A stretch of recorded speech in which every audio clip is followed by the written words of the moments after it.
If people are hating what you're doing, you're probably doing something that is more innovative. I think bad marketers that hate on work are just bad marketers. Like I remember when Lululemon came out with a hijab, I was like, oh my God. But that's not a political statement. I think that's But to some people that is though. I'm Zaria, head of social at DoorDash and previously Duolingo. I'm Brent, co-founder and CEO of Geezer Creative. I'm Eddie Pearson, VP of Creative at Liquid Death.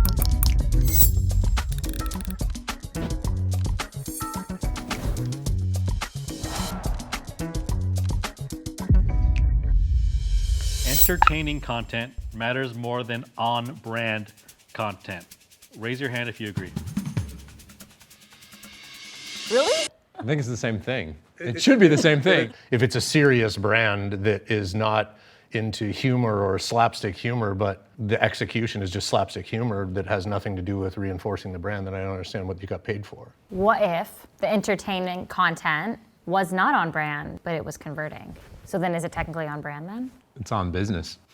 Maybe that's just a fictitious situation. I don't know how that would work. It was not fictitious at Duo though, because technically when we started, we were a language learning app that we couldn't even use sentences without proper grammar. But when we stopped doing that, A, I got in trouble, but B, it started converting, and then they were like, wait a minute, maybe we change the entire brand because entertainment is selling. I think that what you just discovered was that you nurtured the brand into a space where it should be, that the brand space was incorrect. I think they have to work in concert together. I think, again, look at it was talked about to death, but Solo Stove and Snoop. Right. So they did something wild, didn't work, and then suddenly people got fired because it didn't convert, because it wasn't in that lexicon of what that brand had built over time. So the flip side is a lot of people are trying to make on-brand content that fucking sucks.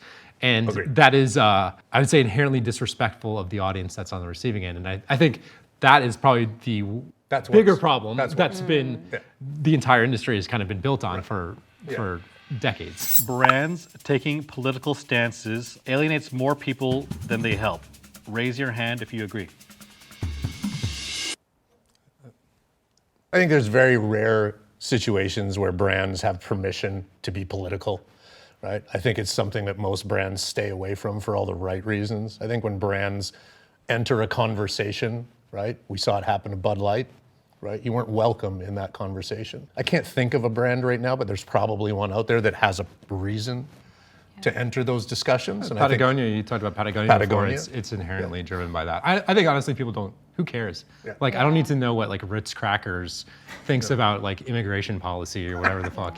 Yeah. What do you think about moments where underrepresented communities feel seen from a brand representing them? Is that a political stance in this day and age? Because sometimes it can be, and having that representation, is that sometimes worth the drawback? If there's an authentic conversation that you enter and you have a purpose within that realm, then by all means lean in. The easiest way to look at it is as soon as it seems self-serving, right? It's just awful. The world's fucked up enough and political enough right now. The last thing we need is a brand entering a political discussion.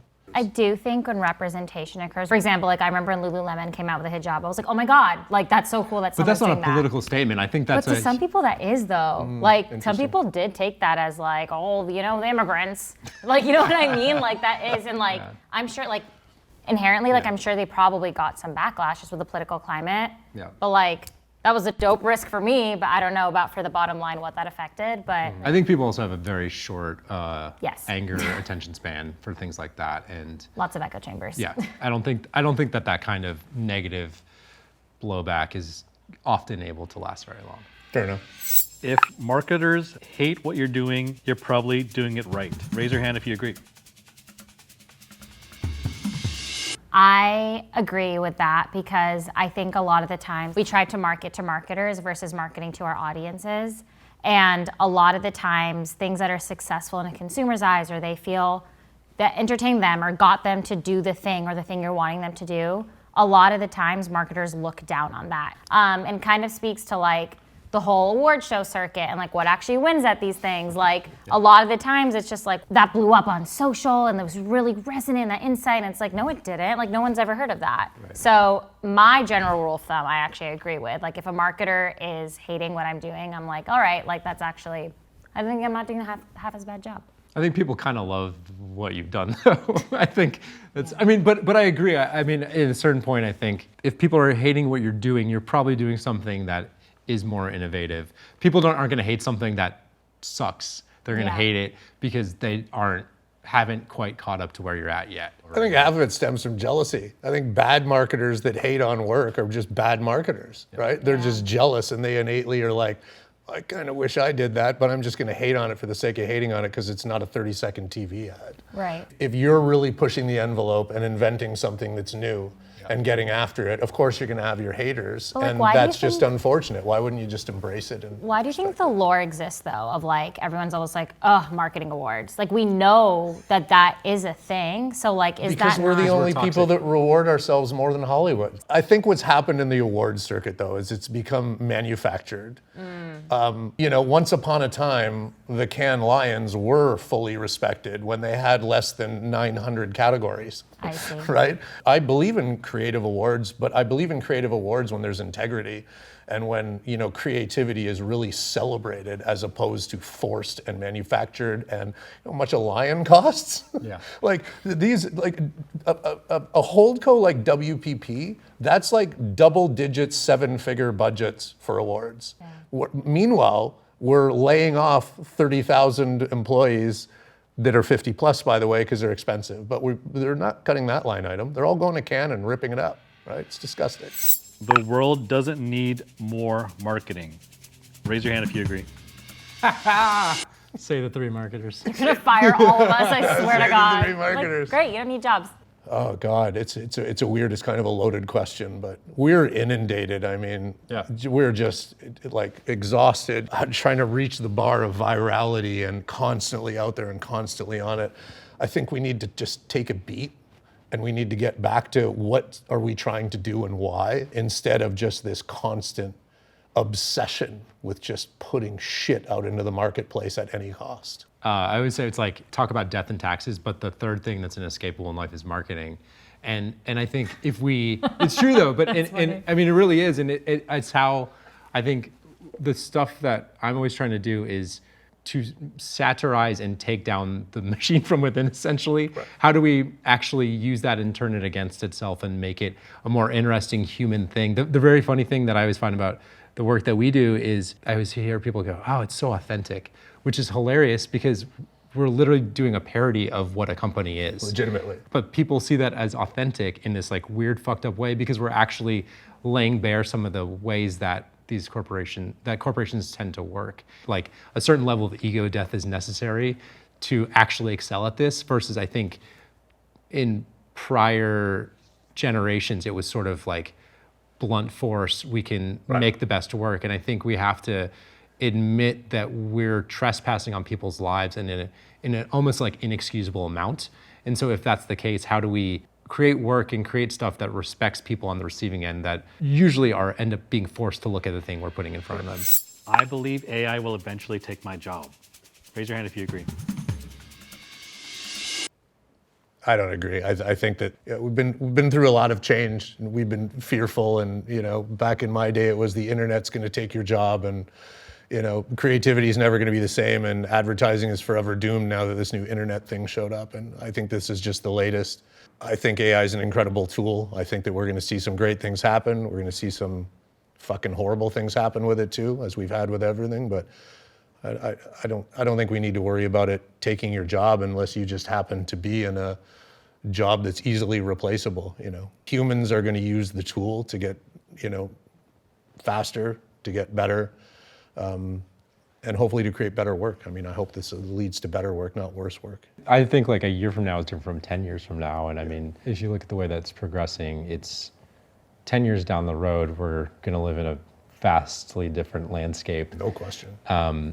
So I think it will inherently take a lot of jobs, but there will always be spaces for humans to create compelling breakthrough work.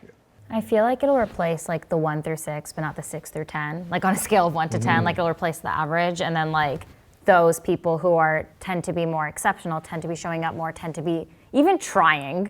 I think we'll find those gaps exactly in the next 10 years of what those spots might be. And sometimes there's things like about my job that AI replaces that I'm happily Sure. giving it up to AI, or I'm like, actually, I don't want to do this, and this is an actually effective tool.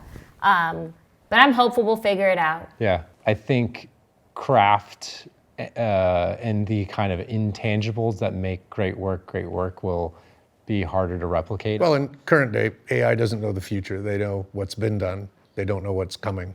Yep. Right? And I think that that's still the space that human beings are going to forever occupy is, what if and first mover and who'd have thought of. I think it makes what we have to do. We have to prove our value and make work that is a reaction to that. As leaders in the industry, what do you think is the number one thing that other marketers are getting wrong right now? Being stuck in their ways. The inability to flex, to be flexible. I think there's too many marketers that are, I think Andy was hinting on this earlier with, they're going by their brand playbook that they got fed in B school and then, they've just continued to follow it and they don't have the courage to get out from underneath that blanket and actually try to innovate and do things differently. And I think that's where the social space that we can learn from, because it's try and try and try and don't worry and take risks, and they lead to great things. A lot of people think that people care. No one cares about anything that any of us do. And again, I think if you accept that notion, you're inherently humbled from the beginning of everything you're making. I think, I remember earlier in my career, we were tied to our phones. We would work these like insane hours of, 80-hour weeks. And I was like, fuck, what are we, like doctors on call? Right. We're not saving lives, we're making ads here. We're moving to a place where work has to be more human and it has to be more respectful of people. And we haven't caught up there yet in a lot of cases. It's a lot of making marketing for marketing's sake for marketers, not for the people that actually have to ingest this on a daily basis. I was gonna say something so similar, but mine was like, if you're lucky, you're 5 seconds of somebody's day, if you're lucky. And I think we think we're the whole portion of their day, but like they literally don't care about us and like embrace those 5 seconds, own those 5 seconds, but like it's okay to ignore the rest of the day and understand that like most people are probably not gonna see all the work you put out there. And I think it also, like we should embrace the idea that everything we're making is disposable. When I see the months and months of work and millions of dollars that go into making a spot, I mean, it's like, hey, it's a spot. It's gonna be gone tomorrow. And so I think, again, like embracing that sort of Zen impermanence actually frees us up to make better work in the end. Right. Although we do like the boondoggle to the shoot and staying at the Sunset Marquee for a couple Don't weeks. give a shit. It's okay. I can drink a beer at home, I'm fine. Stay in touch, y'all. 100%. I feel like we will. We'll just debate in a group chat. Exactly. Group chat it